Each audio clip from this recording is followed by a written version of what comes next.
This Halloween, I would like to read you a story from Salem-based author Rory O'Brien.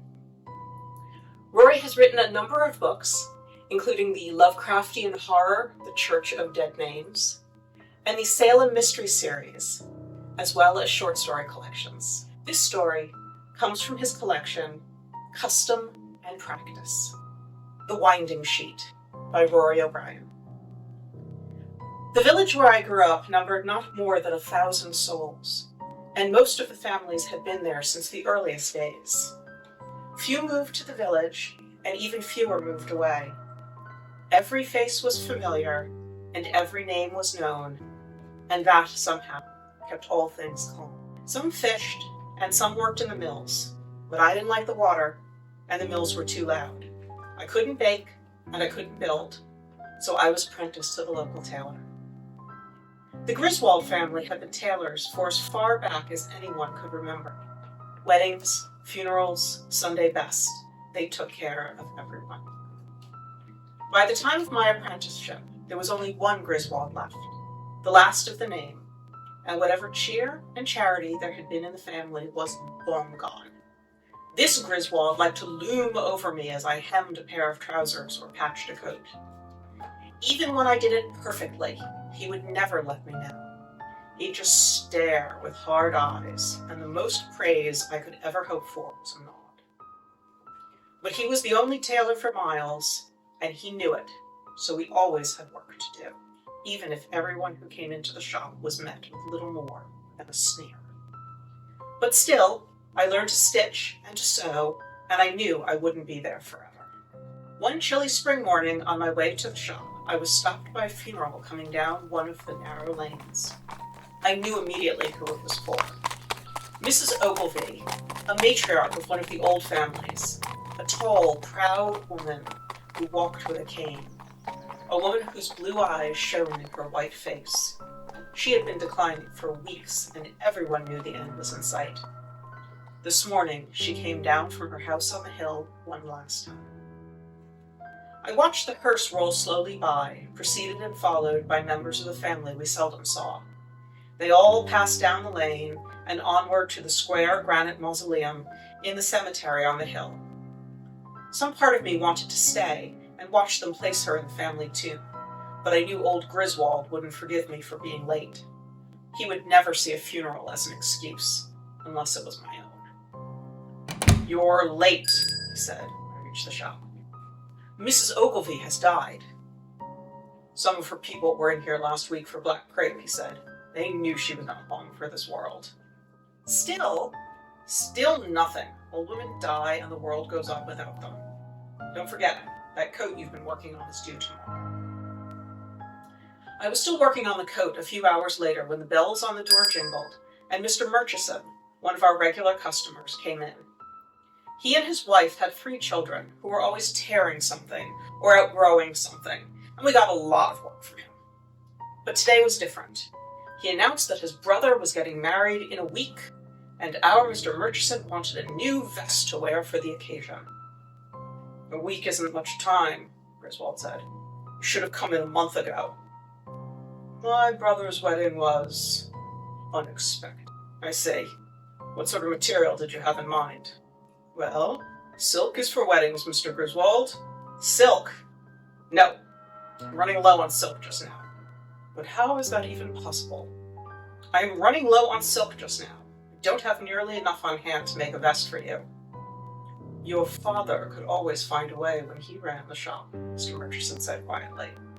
Griswold bristled.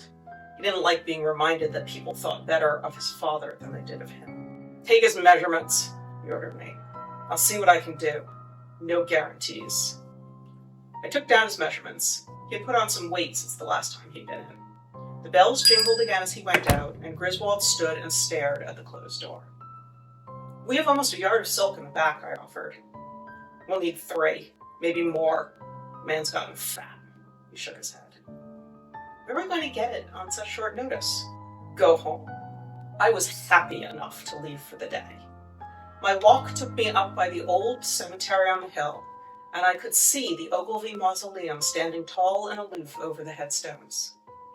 I whistled my way past the cemetery and so on home.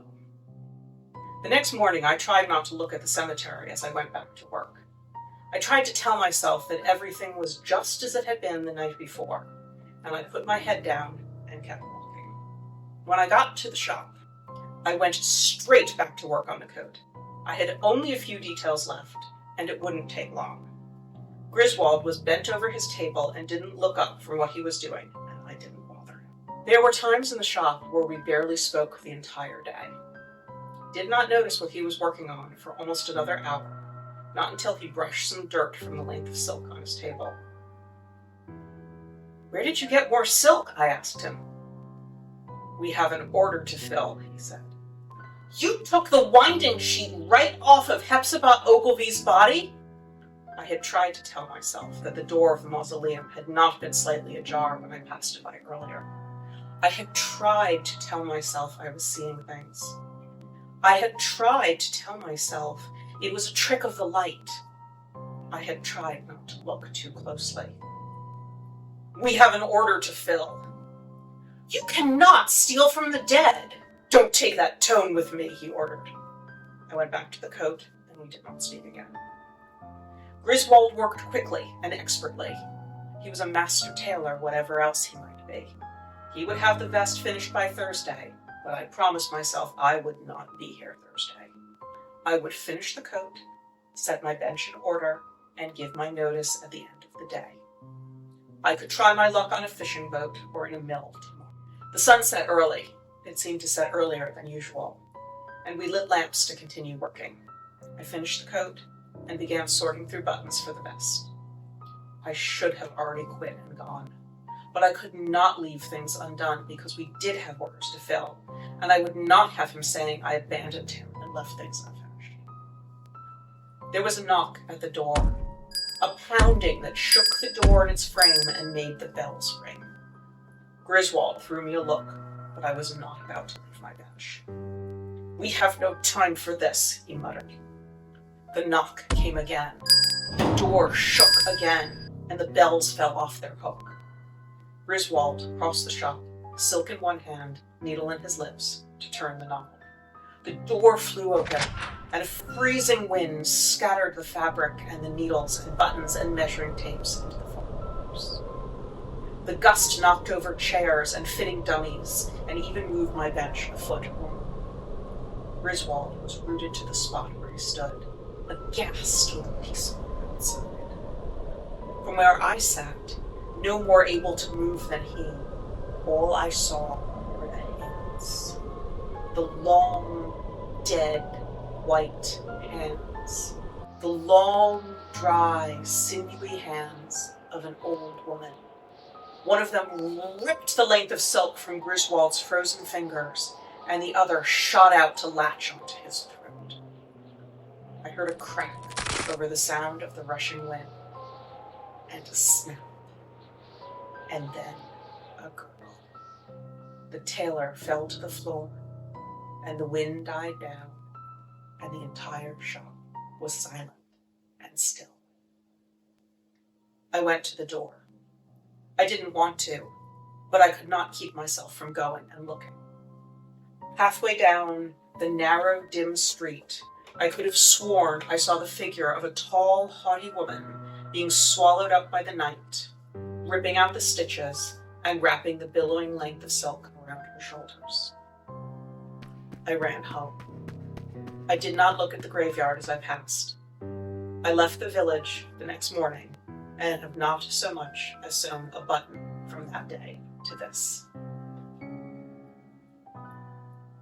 Happy Halloween.